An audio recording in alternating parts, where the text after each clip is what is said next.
Bueno, saludamos con José Ayala Lazo, ex vicecanciller del Ecuador. Muy buenos días. Doctor, bienvenido a nuestro programa. Bueno, lo hemos invitado para tratar dos temas. Uno es el tema de Julian Assange. El Ecuador ha solicitado un salvoconducto toda vez que en Suecia ya, de alguna manera se cerró el caso que estaba en contra de Julian Assange. Y piden el salvoconducto a Londres para que pueda venir al Ecuador y aquí, digamos, de alguna manera disfrutar del asilo político que le ha otorgado nuestro país. ¿Qué opina usted sobre ello? El Ecuador le concedió asilo al señor Assange, gestionándolo previamente, basándose en que se trataba de una situación de una persecución política, y por eso le dio un asilo diplomático en la embajada en Londres. En realidad Assange era un perseguido por la justicia ordinaria de Suecia, y cuando se asiló, por la justicia ordinaria de Gran Bretaña.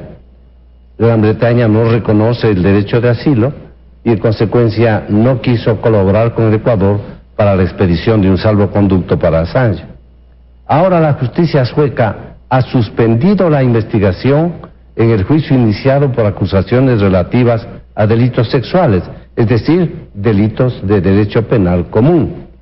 Y al suspender la investigación, en primer lugar, no deja insubsistente el juicio, lo deja aplazado hasta cuando esa investigación pueda reiniciarse. Pero en todo caso, aducir, como lo ha hecho el canciller ecuatoriano, que suspendida la investigación en el proceso penal, el señor Assange puede salir de la embajada, significa decir también que el señor Assange no estuvo asilado en condición de asilado político, sino como un perseguido de delito común, lo cual está prohibido por las convenciones de asilo que obligan al Ecuador. En consecuencia, la situación sigue siendo la misma. El señor Assange puede poner fin a su asilo cuando él así lo decida, cuando abandone la protección que le ofrece el Ecuador y se entregue a las autoridades británicas que le perseguirán por haber otorgó libertad condicional. Yo creo que es un error, en consecuencia, pedir un salvoconducto cuando hay una decisión sueca de suspender un juicio de delito común, porque el señor Assange, para el Ecuador, era un asilado político. Ahora, pero en medio de toda esta discusión, bueno, si bien había esta solicitud del gobierno sueco, lo que decían que había detrás era la intención de los Estados Unidos de extraditarlo a ese país por la publicación y la filtración de documentos secretos de ese país. Y en ese sentido, se sentía un perseguido político, no tanto por el gobierno sueco, sino por el gobierno norteamericano, y también se dijo que su vida podría estar en peligro. Entonces, desde ese punto de vista, el gobierno ecuatoriano habría analizado la decisión y tomado la decisión de darle un asilo político. ¿No estaría allí sustentada ese asilo, esa decisión? Así lo sustenta el Ecuador en su defensa cuando resolvió conceder el asilo. Aducía que el señor Assange era un perseguido por la justicia norteamericana, pero no lo era, porque la justicia norteamericana hasta hace muy pocos días nunca inmiscuyó en el asunto Assange y manifestó que no tenía nada que decir en relación con Assange. De modo que el Ecuador adujo que era un perseguido político y que podía estar en peligro su vida si es que era extraditado a Estados Unidos desde Suecia, a donde primero debería ir. La verdad es que la teoría y la doctrina europea en relación con la extradición prohíbe aceptar la extradición para una persona que iría a un país en donde su vida podría correr peligro. De modo que, según la doctrina europea y la práctica europea, Assange no habría podido ser extraditado jamás hacia los Estados Unidos si su vida hubiese estado en peligro.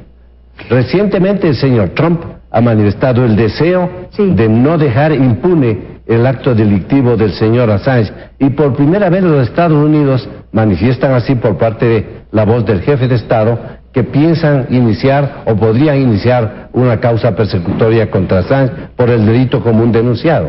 Claro, recuerdo lo que dijo Trump. Dijo, es una prioridad para la administración en su lucha contra la divulgación de información comprometida, es ir tras Assange por la información divulgada y que era información secreta de los Estados Unidos. Eso ellos lo consideran un delito. Desde ese punto de vista, consideran que debe pagar por ese delito. Ahora, ahí viene el tema de la libertad de expresión. y del derecho que tienen, en este caso los norteamericanos y el mundo entero, de conocer la información que en este caso los Estados Unidos estaba manejando de manera secreta, pero que incidía en la seguridad o en el futuro de la humanidad. Al ser una potencia mundial, pues lo denomino así. Ahí está el punto, ¿no? ¿Debe o no debe ser protegido? ¿Fue un acto de libertad de expresión que está tratando de ser coartada? ¿O cómo se le debe ver a este caso? Usted acaba de poner el punto sobre las IES. El tema es extremadamente complejo, porque por un lado se encuentra la libertad de expresión. Es un derecho que debe ser ejercido, defendido y cada vez más respetado. Hay que auspiciar siempre la libertad de expresión. Sin embargo, para expresarse libremente es posible acudir a cualquier método investigativo que implique la violación del derecho a la intimidad de una persona, por ejemplo. Y ahí vienen los cuestionamientos. Cuando el señor Assange interfiere en los elementos de seguridad de los Estados Unidos y publica documentos secretos, estamos en posición de analizar dos fenómenos. Uno, ¿es buena la diplomacia secreta? ¿Es bueno el secretismo diplomático? ¿Deben los países actuar siempre con transparencia para que todo el mundo sepa lo que hacen y las motivaciones de sus actos? ¿O deben guardar una reserva adecuada para dar eficacia a sus acciones, sobre todo en el mundo internacional? Son preguntas que no admiten una respuesta fácil. En el caso de Assange, defender la libertad de expresión es un deber de todos. Hay que defender la libertad de expresión.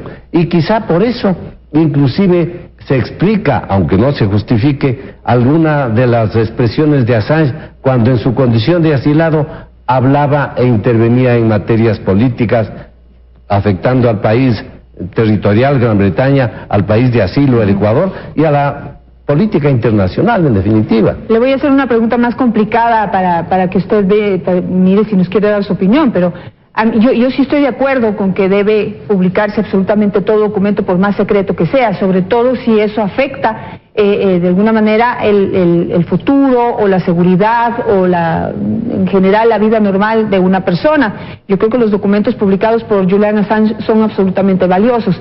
Lo que no me cuadra es que sea protegido por un gobierno como el ecuatoriano, que aquí no permite la libertad de información, que oculta información, que no da el acceso necesario a los periodistas para que puedan hacer investigación periodística, que tergiversa cifras, en fin, es decir, ahí es lo que no me cuadra, y esa papa caliente le queda a Lenín Moreno.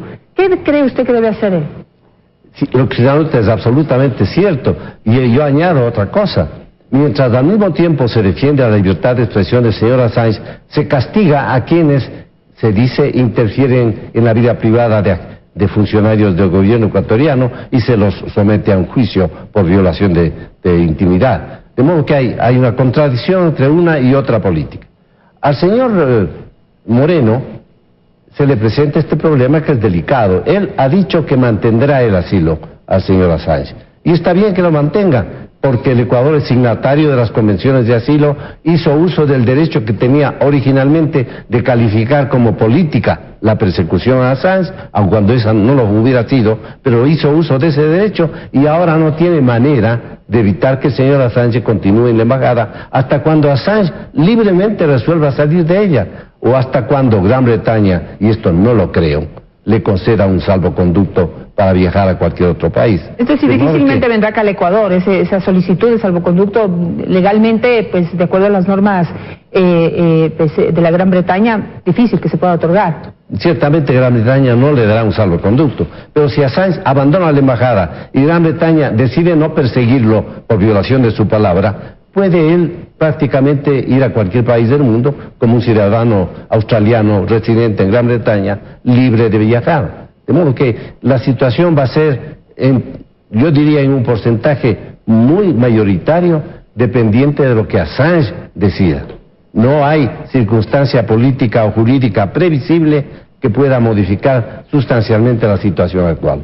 Bueno, yo esperaría que venga y me encantaría tener una conversación con él y contarle cómo se tiene que hacer el periodismo acá en Ecuador, a ver si él está de acuerdo, ¿no? Se puede sacar buenas lecciones también de la actitud de Assange, porque su obra no solamente es merecedora de críticas, es también merecedora de elogios porque de alguna manera destapó una realidad que no era la mejor en la conducción de políticas internacionales. Y en ese sentido puso la luz sobre situaciones que es bueno conocer para o imitar o evitar. Una última pregunta y por tiempo le pido que sea lo más concreto posible, pero quisiera su visión sobre cuál debe ser el giro que debería dar Lenín Moreno a la política internacional.